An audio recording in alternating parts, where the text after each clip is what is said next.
What's good, ladies and gentlemen? Welcome back to the channel. I'm LotusAsakura, the one who never knows best, and in today's video I want to talk to you about a thread of tweets that was dropped about an hour ago by the Tekken channel. Yes, that says 5:05 a.m. Yes, it's 6 in the morning. I'm wide awake. Y'all know me. I don't need to explain myself. It is what it is. Regardless, as you all know, we do have a patch coming in just a few days to Tekken, which I will again, of course, be covering and talking about when that patch does release and when we get notes and everything, so on and so forth.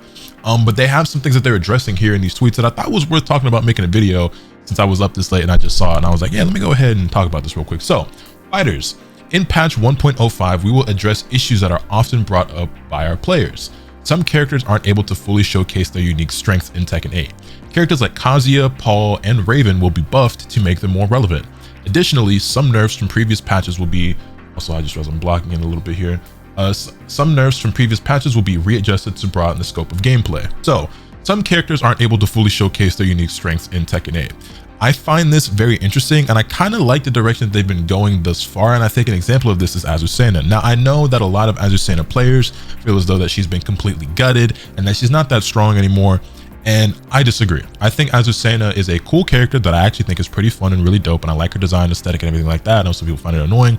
Regardless, it's so subjective, but I guess even her strength is subjective as well, but she was a character that was very clearly by most of us considered to be very overtuned, very overpowered. A lot of the fundamental aspects of that character were very, very strong. You just abuse running 3-2, her down forward 1-4 string, everything like that. And I think by nerfing some of the very fundamental and basic tools of the character, they actually did exactly what they intended with that patch and with that like kind of retooling, where it made us that you have to utilize more of what makes her unique and what makes her Azucena, and not just what makes her another Tekken character. Right, and I understand she definitely did get nerfed. She probably is the character that got nerfed the hardest in that patch, other than June, who is already confirmed to be getting buffed in the future because they're basically reworking her kit as well. I don't know why they was like, okay, we're gonna do these heavy nerfs now and then wait for the patch later where we buff her some more. It is what it is. But I'm of the belief that Azucena is still a very solid and very viable and playable character who is noticeably and of course weaker than she was, but she was overtuned before and it just is what it is. But I feel like when I do see high level Azucena now, I'm seeing a much different style of her that actually is one that incorporates more of her kit, more of her moves, and is cooler to watch, at least to me, than what you saw before. And in fact, I have a homie named June. Some of you guys are familiar with him as well. He thought Azucena was a really cool character at first, right? And the more he played her, he realized that even though she has the potential to be kind of cool and do some of this stuff, she ended up being very boring in a character that he dropped because it's like, oh, it's like, why should I bother learning all this other stuff or using these tools and that tool when it's like just running 3-2, just down forward 1-4-1, you know what I mean? It's like the basics were just way too strong, and it just kind of made the character a lot less interesting. So with that being said, I have hopes that changes that they make continue to fall in line with that, where it's like, no, we're not trying to gut the character and nerf him completely into the ground, but if a character is kind of strong, how can we retool them to where it's like they're more unique and express more of what that character does as opposed to just what every character does, but they're particularly good at it, you know what I'm saying? So Kazuya, Paul, and Raven will be buffed to make them more relevant. I don't have a whole lot of knowledge on these characters as I don't play them. Kazuya, I know well enough because Kazuya's been around forever. Raven obviously hasn't been around since like Tekken 5, and obviously Master Raven was a thing, but I haven't explored Raven that much. Paul is interesting because there's a player by the name of Glaciating who I would consider one of the best players in North America, and if you know, you know, right?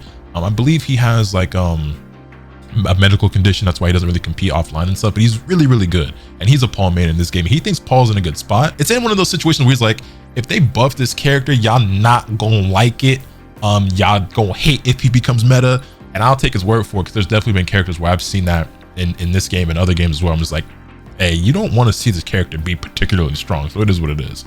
But yeah, additionally, some nerfs from previous patches will be readjusted to broaden the scope of gameplay. Not really sure what they mean by that or who in specific they're talking to. Is that about June? Is that about Azucena? Is that about, who knows? I guess time will tell. Moving on to the next tweet, we see some moves and combos are disproportionately strong. Yeah, you think? In addition to characters' move adjustments, heat dashes, throws, and stage gimmicks will see their damage scaling recalibrated. This is done to prevent situations where combo damage can become excessively high. I think I don't personally have a huge issue, and you guys let me know how you feel about this, but I don't know if I have a huge issue in particular with heat dashes. Throw damage as well. I think the only time there are a couple of throws that are really strong, but the only throws that kind of make me go, wow, is this okay, is when you have a throw on a stage where there's like an explosion or whatever. So like, let's say like I don't know, even with Huarong, right? I forget the name of the stage. So Into the Stratosphere, right? So if I'm on a stage like Into the Stratosphere and I'm Huo and I have a throw that like throws you into the ground and then causes like the floor explosion with the lava, right? And that's like, I get a full combo off that and I can do 60, 70, 80, 90 damage, maybe more, depending on like obviously heat and rage and everything like that. And it's like, damn, is getting all that damage off of a throw really okay? And I just, first character that comes to mind because I main the character, right? But there's other characters that have stuff like that, whether it's a floor explosion or a wall explosion. And I don't know if that's like the throws need to be nerfed more so than it's like maybe we should have heavier scaling off of those interactables and gimmicks, right? So it says they're going to see their damage scaling recalibrated. Heat dashes, I really don't know how I feel about heat dashes being changed or if they need to be changed in any capacity. And obviously this is something that varies on a character by character basis because it's really certain characters benefit from this like more than others, and like their combos are way crazier than others because of the moves that they have that they can heat dash off of and so on and so forth. But you know, it says it's done to prevent situations where combo damage can become excessively high. So hopefully they're only doing it to characters with particularly high damage. Next, aggressiveness is a bit too rewarding, making it hard to defend yourself effectively. Yeah, you don't say. You don't say. Wall staggers from heat dashes will be removed Oh, okay. Huh. And the damage of heat bursts and throws will be nerfed. This is done to increase the importance of sidestepping in three-dimensional plays. I don't see how nerfing damage increases the importance of sidestepping in three-dimensional play. Because here's my thing, right? I want to see heat burst and throws both be nerfed, but not the damage. I want the tracking to be nerfed on throws, and I want the hitbox on heat burst to be smaller. The thing about nerfing the hitbox on heat burst is that will ruin some combos for some characters. And I don't know if it's okay to do that necessarily. I don't obviously know every combo in the game that requires a heat burst in order for it to work. The first one that comes to mind is Lee, where he has like that wild rising launcher, I believe it is, and then you have to heat burst in order to get a combo off of it. And that combo is already inconsistent as it is. So if you nerf the hitbox on heat burst, that combo will just not work at all, right? Like I know I play Reyna as a secondary, and I feel like that drops when I'm Reyna when I fight Lee almost every single time. Like it's very rare that I think that combo actually connects. So if you nerf it even more, then you completely disregard that. Now, does he need that? Is that okay? Is taking away some routes from other characters okay? Because that you're then again nerfing combo damage, which seems to be the design philosophy, or you know, the direction they're trying to go in with this patch moving forward with the game, is like nerfing the aggression and the damage. So maybe that is a good thing. But you guys let me know how you feel about that. Because my thing is, the reason why I want to see heat burst get nerfed is because I feel like there needs to be more counterplay to it, right? I feel like right now heat smashes and heat bursts, they counter each other to an extent, but like I want there to be more play to that. And one of the reasons why is because I want sidestepping and side walking to be counterplay to that. Like I don't want to see heat smashes tracking in a 360-degree angle. If I have the hard read on somebody doing a heat burst, how come I can't consistently like do a low or throw in order to beat that or sidestep in the first place? Because like here's a common situation, right? Case in point, let's say this is something I'm sure you've all experienced a million times.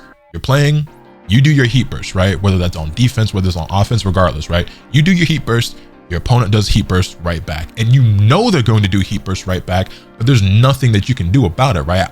If I have the hard read on somebody doing heat burst right back, I should be able to sidewalk that and get the punish on them for whiffing their heat burst, whether they cancel it or just whiff regardless, right? But you can't do that because of how far it goes and how quickly it comes out or whatever. It's just not effective. Now, a situation that you can do, depending on the character that you play, is use heat smash, because heat smash beats armor, right? It breaks armor, but some characters can't do that because the heat smash is too slow. Case in point, I play Huarong and Reyna. They're a bit on the slower end, particularly Reyna, right? So sometimes with Huo, I can get a heat smash out first. Sometimes I can't. With Reyna, pretty much can't, unless you just somehow happen to be in Heaven's Wrath. That doesn't happen. Yeah, so you go to do heat smash, too slow, you get blown up for it, so you get hit by the heat burst. And I just feel like both of those mechanics needs a bit more counterplay, and the counterplay I want to be able to see is you consistently sidestep and use the third dimension, but I don't see how nerfing the damage of those does that. And it's, again, same thing with throws. I will note that there are certain situations where there is easy counterplay to heat burst, where you do make that read. I do heat burst and my opponent's back is to the wall, right? So if I have somebody up against the wall and I do a heat burst and I'm hard reading if they're going to do their own heat burst right back, in situations like that, it's a lot easier to get that low or that throw, and usually go for the throw to get that throw off, right? That's pretty much it. And then even sometimes I might not want to do a throw there, but in a situation like that, that's what you have to do. That's the right play to do. It doesn't really matter what you want. You should take what you can get in that situation. But yeah, I think it would be better if you could sidewalk in those scenarios, but that's just me. I feel like there's so many times where I do an evasive move, or I'm just stepping or walking and the throw still catches me, because throws track really, really well in this game. And I get they want throws to be strong, because that's another one of those things that like lowers the floor and the barrier of entry for a game. Especially because like newer players like use throws so much, and just throws in general, just they're good and they're strong. It's good to use, but they're more so this, I feel like, than damn near any of the game I played. And yeah, like I just don't see the correlation here, but maybe somebody is smarter than me and they can figure out why that is the case. And then the final tweet that we see here in this thread is, while significant balance adjustments were made in patch 1.04 and will be made in patch 1.05, similar large-scale adjustments will not happen during the remainder of season 1. Patches from July onward will focus on fixing unintended move behaviors and bug fixing. And I'm happy to hear this, assuming that I like the next patch, because obviously if I don't, and if you don't, we'll be a little bit disappointed. But hopefully the next patch is a really, really good one, and only time will tell. But they made big adjustments in 1.04.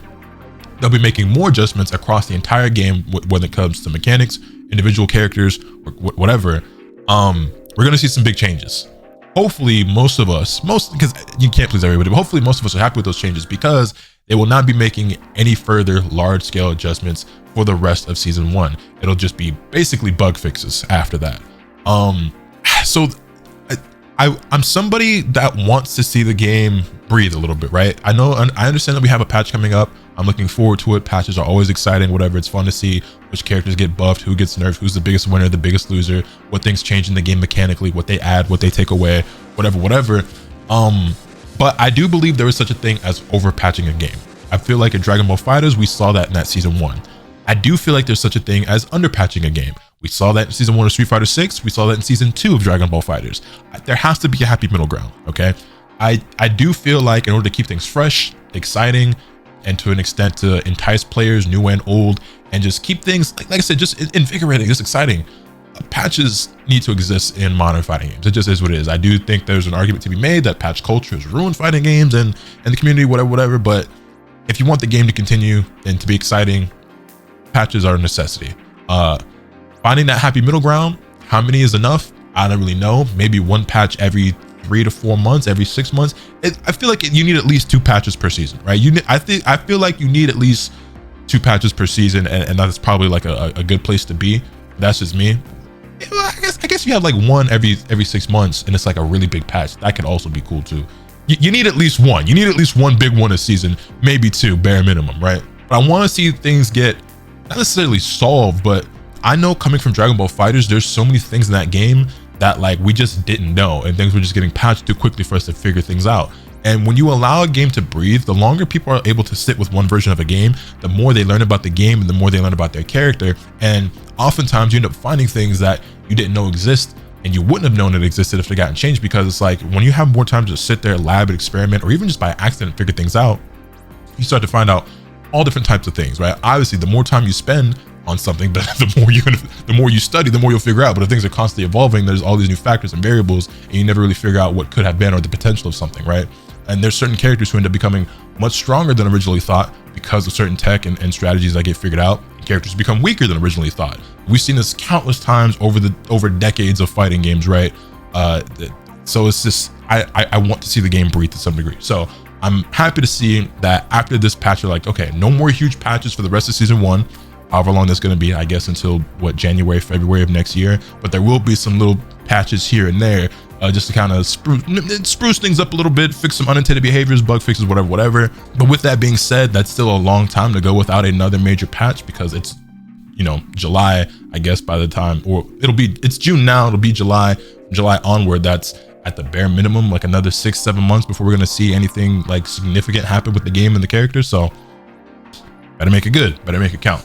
With that, I think it's enough yapping and enough rambling. Like I said, I don't know how I just made a nearly 15-minute video out of a few tweets, but I wanted to talk about it. I figured it would be worth talking about. I thought you guys would want to hear me yap and ramble for a little bit.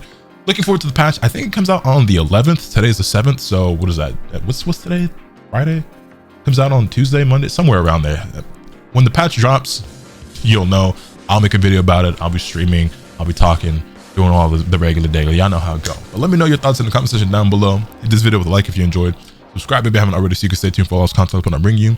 With all that being said, that's pretty much off today. And remember, nothing can happen until you swing the bat. Later.